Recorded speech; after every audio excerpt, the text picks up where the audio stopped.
Hello student, तो आज हम पढ़ेंगे मशीन लर्निंग के बारे में। ठीक है। जैसा कि हम जानते हैं कि जो मशीन लर्निंग होता है वो कंप्यूटर साइंस का एक बहुत ही अच्छा टॉपिक होता है। ठीक है।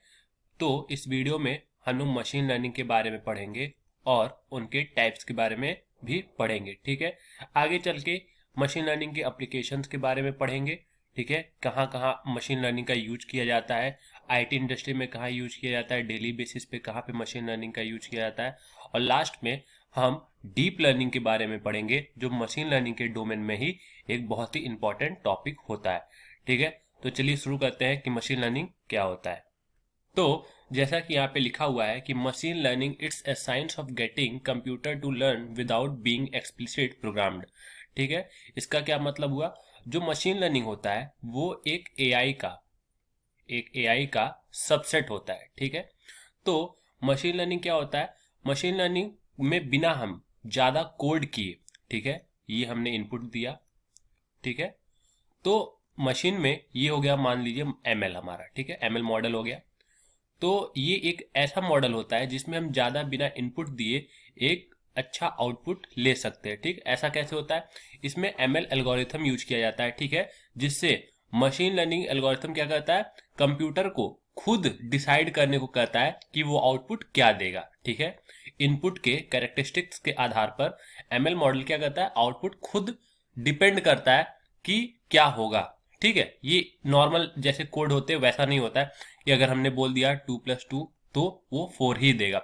वो पहले चेक करेगा कि कंडीशन क्या है, इनपुट की कैरेक्टरिस्टिक्स क्या है, उस हिसाब से वो आउटपुट को प्रेजेंट करेगा। तो ऐसे मॉडल को या ऐसे साइंस ऑफ गेटिंग कंप्यूटर को हम लोग क्या कहते हैं, मशीन लर्निंग। ठीक है। अब जैसा कि मैंने स्टार्टिंग में बताया कि जो मशीन लर्निंग होता है वो एआई का एक छोटा सब डोमेन होता है। ठीक है, एआई के अंदर ही हमारा एक टॉपिक आता है एमएल। ठीक, और एमएल के अंदर एक टॉपिक आता है डीएल, जिसे हम लोग डीप लर्निंग कहते हैं। ठीक है, तो जाहिर सी बात है किसी एआई पे ही एमएल काम कर रहा होगा। तो जिस एआई पे एमएल काम करता है उसे हम लोग क्या कहते हैं, एजीआई, जिसे फुल फॉर्म में कहते हैं आर्टिफिशियल जनरल इंटेलिजेंस। ये क्या करता है, ये हमारे मॉडल को क्या करता है, खुद इंटेलिजेंट बनाता है। ठीक है, building machine as intelligent as you and me. जैसे हम लोग कोई जब हमें इनपुट दिया जाता है तो हम उसे सोचते हैं, फिर उसके बाद उसका आउटपुट देते हैं। तो वैसे ही एजीआई क्या करता है, उस मॉडल को उतना इंटेलिजेंस प्रोवाइड कराता है जिससे वो खुद एक सोच सके। ठीक है, खुद का एक आउटपुट दे सके। ठीक, इसके बाद आते हैं हम लोग main type of machine learning. Machine learning के तो वैसे काफी टाइप होते हैं, लेकिन कौन से 4 इंपॉर्टेंट टाइप होते हैं? पहला होता है सुपरवाइज लर्निंग, दूसरा होता है अनसुपरवाइज लर्निंग, तीसरा होता है रिकमेंडर सिस्टम, चौथा होता है री लर्निंग। ठीक है, तो इस वीडियो में हम लोग फोकस करेंगे सुपरवाइज और अनसुपरवाइज लर्निंग पे। ठीक है, रिकमेंडर सिस्टम और री लर्निंग हम आगे देख रहे होंगे। तो स्टार्ट करते हैं सुपरवाइज लर्निंग से। ठीक है, तो जैसा यहाँ पे नाम से ही क्लियर है, सुपरवाइज लर्निंग। ठीक है, ऐसी लर्निंग, ऐसा मॉडल जिसको हम लोग सुपरवाइज कर सके। ठीक है, उसके पास एक सुपरवाइजर हो जो उस मॉडल को सुपरवाइज कर सके। ठीक है, तो यहाँ पे डिफिनीशन क्या बन रही है इसकी, supervise learning refers to the algorithm that learn x to y और input to output mapping. The key characteristics of supervised learning is that you give your learning algorithm example to learn from। इसे देखते हैं क्या होता है, तो यहाँ पे देखते हैं। तो देखिए सुपरवाइज लर्निंग, ठीक है। अब इसमें होता क्या है कि हमें पहले से ही कुछ इनपुट्स दिए होते हैं। ठीक है, जो एक तरीके से हम लोग इसको आउटपुट मान सकते हैं। ठीक है, सुपरवाइज लर्निंग में एक मॉडल के बाद पहले से कुछ आउटपुट्स दिए होते हैं जिनके बेसिस पे वो आने वाले इनपुट्स, जो अभी इनपुट्स बाद में दिए जाएंगे, उस बेसिस पे उसे कैटेगराइज करता है कि उसे किस बेसिस पे होना चाहिए। जैसे फॉर एग्जाम्पल क्या हो सकता है, एक हो सकता है स्पैम फिल्टरिंग। ठीक है, ये कहाँ यूज होता है, ये हमारे जीमेल में यूज होता है, जहां पे हम लोग स्पैम मैसेज को फिल्टर करते हैं। अब वहां पे क्या होता है, सुपरवाइज मशीन लर्निंग काम आती है। कैसे काम आती है, हमें पहले से ही सुपरवाइज लर्निंग में हमें पहले से ही एक स्पैम सेक्शन दिया होता है जिसमें 0 या 1 डोनेट होता है। ये एल्गोरिथम होती है। ठीक है, एल्गोरिथम। सुपरवाइज लर्निंग का मतलब क्या होगा, यहाँ पे पहले से ही सुपरवाइजर है जो हमें सुपरवाइज करेगा कि हमें इनपुट से आउटपुट कैसे देना है। तो एल्गोरिथम क्या कहती है कि अगर स्पैम है, ठीक है, तो 1 है, अगर स्पैम नहीं है तो 0 है। ठीक है, ये पहले से ही एल्गोरिथम में सेटल्ड होता है। ठीक है, कनेक्ट होता है। अब जब हम न्यू मैसेज कोई आएगा यहाँ पे, ठीक है, मान लीजिए यहाँ पे कोई न्यू मैसेज आया, ठीक है, तो अब सुपरवाइज लर्निंग अपने मॉडल में इसको रीचेक करेगा। रीचेक करके ये देखेगा कि जो क्वालिटी स्पैम मैसेज में होती है वो क्या इस मैसेज में है। अगर ऐसा है तो उसको किस कैटेगरी में डाल देगा, स्पैम मैसेज में। अगर चेक करने पे पता चला कि जो ये मैसेज आया है वो स्पैम मैसेज से मैच नहीं कर रहा है तो इस पे किसको डाल देगी, नॉट स्पैम में। ठीक है, तो ये क्या हुआ, पहले से हमें पता था कि स्पैम मैसेज कैसे होते हैं, उस बेसिस पे इस एल्गोरिथम ने जो न्यू मैसेज आया उसको क्या कर दिया, कैटेगराइज कर दिया। ठीक है, क्या कर दिया, कैटेगराइज कर दिया, और फिर उसको अलग अलग में चेंज कर दिया। अगर ये न्यू मैसेज हमारा स्पैम में है तो उसको स्पैम मैसेज में कर देगा, अगर नहीं है तो नॉट स्पैम करके जनरलाइज मैसेज में डाल देगा। ठीक है, और भी एग्जांपल्स हो सकते हैं कि अगर हमारे पास एक टोकरी है जिसमें खूब सारे फल रखे हो, ठीक है, खूब सारे फल रखे हो, तो इस पे पहले से क्या है, यहाँ पे ये हमें पहले से आउटपुट दे रखा है। ठीक है, अब सुपरवाइज लर्निंग इसमें क्या करेगा, चेक करेगा कि एक फ्रूट को एप्पल होने के लिए क्या क्या होना चाहिए। ठीक है, रेड होना चाहिए। ठीक है, उसका शेप कुछ इस तरीके से होना चाहिए। ठीक है, और अगर ऑरेंज है तो उसका कलर क्या होना चाहिए, ऑरेंज होना चाहिए। अब इससे क्या होगा, जब इस ब्रैकेट में, ठीक है, या जब इस बास्केट में हम लोग क्या करेंगे, एक जब नया फ्रूट, न्यू फ्रूट को जब ऐड करेंगे, ठीक है, न्यू फ्रूट को ऐड करेंगे तो सुपरवाइज लर्निंग क्या करेगा, क्योंकि उसके पास पहले से उसको पता था कि एप्पल किस कलर का होता है, ऑरेंज किस कलर का होता है, तो जब हम न्यू फ्रूट को ऐड करेंगे तो वो पुराने आउटपुट के बेसिस पे इस न्यू फ्रूट को क्या कर देगा, कैटेगराइज कर देगा कि ये कौन सा फ्रूट होगा। ठीक है, तो इस टाइप के लर्निंग को क्या कहते हैं हम लोग, सुपरवाइज लर्निंग, जहां पे हमें पहले से ही सुपरवाइज्ड होते हैं कि किस तरीके से हमें क्या करना है, किसी चीज को फिल्टर करना है। ठीक है, तो अब आते हैं सुपरवाइज सेक्शन पे। तो जैसा कि यहाँ पे हमने देखा कि ईमेल है, ठीक है, ईमेल स्पैम है कि नॉट स्पैम है, ये पहले से यहाँ लिखा होता है, तो न्यू ईमेल को चेक करेगा, उससे क्या हो जाएगा, हमारा स्पैम फिल्टरिंग हो जाएगा। फिर ऐसे ही ऑडियो होता है, ऑडियो चेक करेगा वो, उससे हमारा स्पीच रिकॉग्निशन हो जाएगा। इंग्लिश पहले से है, स्पेनिश उसको आउटपुट में पहले से पता होता है, तो वो चेक करके बताएगा कि ये जो ऑडियो आई है या जो ये टेक्स्ट आया है वो स्पेनिश है या नहीं है, तो इससे क्या हो जाएगा, ट्रांसलेशन हो जाएगा। ठीक है, अब जो सुपरवाइज लर्निंग होता है, ठीक है, वो दो टाइप के होते हैं। ठीक है, अब इसे पहले इरेज कर लेते हैं। तो एक पहला टाइप क्या होता है, रिग्रेशन का, ठीक है, और दूसरा टाइप क्या होता है, क्लासिफिकेशन का। ठीक है, अब रिग्रेशन क्या होता है और क्लासिफिकेशन क्या होता है। रिग्रेशन सुपरवाइज लर्निंग में क्या होता है कि हमारे पास बहुत सारे इनपुट और आउटपुट होते हैं, मेनी इनपुट एंड आउटपुट। ठीक है, तो ठीक है, हमारे पास आउटपुट्स जो होते हैं और इनपुट्स होते हैं उनकी जो क्वांटिटी होती है वो हमारे पास बहुत ज़्यादा होती है। ठीक है, जैसे हमें कोई चीज़ प्रेडिक्ट करना है, हाउस प्राइस प्रेडिक्ट करना है, ठीक है, इसका सबसे अच्छा एग्जांपल हाउस प्राइजिंग। ठीक है, प्रेडिक्ट करना है तो हम क्या किए, एक ग्राफ बनाए। ठीक है, बहुत सारा हमारे पास यहाँ पे प्राइस हो गया और ये हो गया हमारे पास एरिया।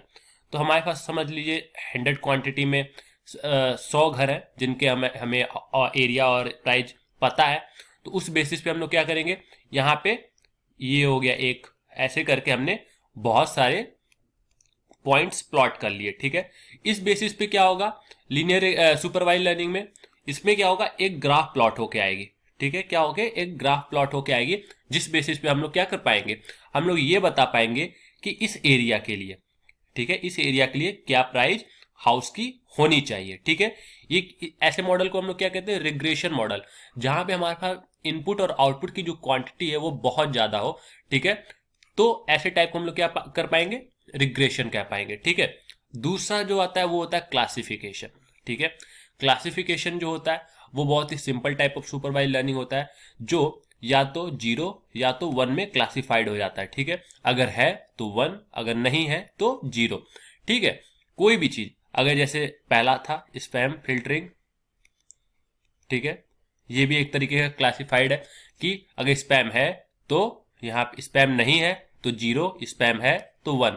ठीक है, ऐसे टाइप के सुपरवाइज लर्निंग को हम लोग क्या कहते हैं, क्लासिफिकेशन मॉडल, ठीक है, जिसमें हमें आउटपुट केवल 0 और 1 में दिया जाता है या ट्रू और फॉल्स में दिया जाता है, ठीक है। चलिए आगे देखते हैं। जैसा कि यहाँ हमने बताया कि रिग्रेशन क्या होता है, predict A number of infinitely many possible output, ठीक है। जब हमारे पास बहुत सारे पॉसिबल आउटपुट हो तो हम लोग क्या यूज कर लेंगे, कौन सा मॉडल, रिग्रेशन मॉडल, ठीक है। जैसा कि एग्जांपल में भी लिखा हो, predicting the house price of a basic of X Y factor, X Y factor क्या होंगे, प्राइस और एरिया, ठीक है। फिर दूसरा होता है सुपरवाइज लर्निंग में क्लासिफिकेशन मॉडल, ठीक है। क्लासिफिकेशन मॉडल में क्या होता है, एक एग्जांपल यहाँ दे रखा है कि टेक ए कैंसर डिटेक्शन, ठीक है, कैंसर डिटेक्ट करना है, ठीक है। कैंसर डिटेक्ट कैसे कर सकते हैं कि वो डेंजरस है कि नहीं या नॉन डेंजरस है, ठीक है। अगर डेंजरस है तो 1 और नॉन डेंजरस है तो 0, ठीक है। तो इस तरीके से अब यहाँ पे दो तरीके हैं, यहाँ पे एक सर्कल है और एक क्रॉस है, ठीक है। यहाँ पे सर्कल जो है वो मेलिग्नेंट यूज किया गया यहाँ पे वर्ड, जिसका मतलब होता है डेंजरस है, मतलब वो कैंसर जो भी पेशेंट्स को हुआ है वो डेंजरस है, और एक्स डिनोट कर रहा है कि नॉन डेंजरस है, मतलब बेनिंग है, ठीक है। तो ये दो टाइप के हो गया, डेंजरस है या नॉन डेंजरस है, ठीक है। तो अब यहाँ पे हमने एक ग्राफ प्लॉट किया एज और ट्यूमर साइज के बीच में, ठीक है। तो यहाँ पे क्या पता चला कि एक पहले बाउंड्री लाइन यहाँ पे कर लेते हैं, ये इसे क्या कहते हैं हम लोग, बाउंड्री लाइन। बाउंड्री लाइन के बारे में हम लोग आगे पढ़ रहे होंगे कि इसका इंपॉर्टेंस क्या होता है।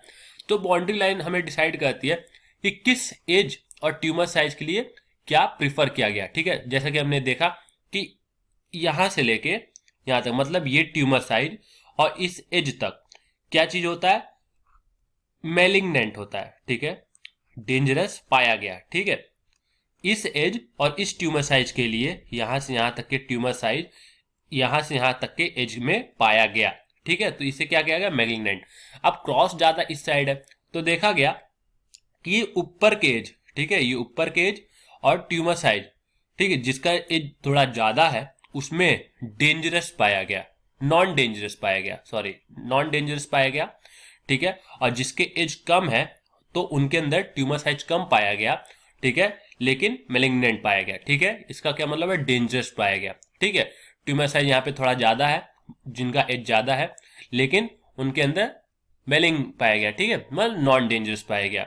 तो इस तरीके से हम लोग डिवाइड कर सकते हैं किसको, हम लोग क्लासिफिकेशन मॉडल में, कि डेंजरस है या नॉन डेंजरस है, ठीक है। तो क्लासिफिकेशन मॉडल क्या करता है, हमें दो पार्ट में डिवाइड कर देता है, 0 और 1 में।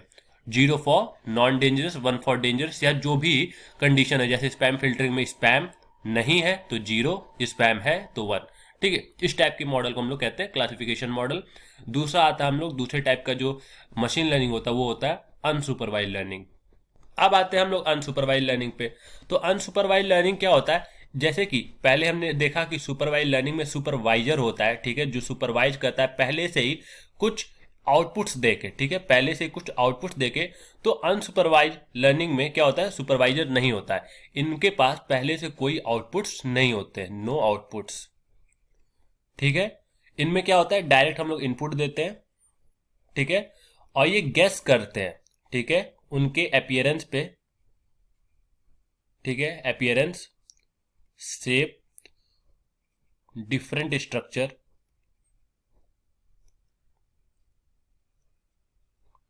डिफरेंट स्ट्रक्चर के आधार पर हम लोग क्या करते हैं, इसको चेक करते हैं कि वो किस कैटेगरी में होना चाहिए, ठीक है। तो इसमें अनसुपरवाइज लर्निंग में एक टाइप आता है जिसे हम लोग कहते हैं क्लस्टरिंग, ठीक है, और एक आता है एसोसिएशन, एसोसिएट जिसे कहते हैं। दो टाइप के यहाँ पे अनसुपरवाइज लर्निंग होती है। तो उनमें से एक टाइप पे एग्जांपल दिया हुआ है क्लस्टरिंग में। क्या होता है इसमें, क्योंकि हमारे पास कोई इनपुट्स नहीं होते, पहले से कोई आउटपुट्स नहीं होते हैं, तो हम लोग क्या करते हैं, डायरेक्ट गेस, अपीयरेंस, शेप और डिफरेंट स्ट्रक्चर के आधार पर हम लोग उसे अलग करते हैं। जैसे कि यहाँ पे एक एज है, यहाँ पे ट्यूमर साइज है, हमें पहले से नहीं पता है कि वो मेलिग्नेंट होगा क्या नॉन डेंजरस होगा, ठीक है। तो यहाँ पे क्या कर रहे हैं हम लोग, क्लस्टर बना रहे हैं कि किस एज के लिए क्या ट्यूमर साइज होगा, ठीक है। तो ये पाया गया कि इस एज के लिए ये ट्यूमर साइज होगा और इस एज के लिए ये ट्यूमर साइज होगा। तो एक क्लस्टर ये हो गया, एक क्लस्टर ये हो गया। क्लस्टर मतलब ग्रुप ऑफ कलेक्शन, ठीक है, ग्रुप और कलेक्शन होता है, ठीक है। तो ये इस तरीके से हम लोग क्या कर पाए, बांट पाए। तो ऐसे टाइप को हम लोग क्या कहते हैं, क्लस्टरिंग एल्गोरिथम, ठीक है, क्लस्टरिंग एल्गोरिथम।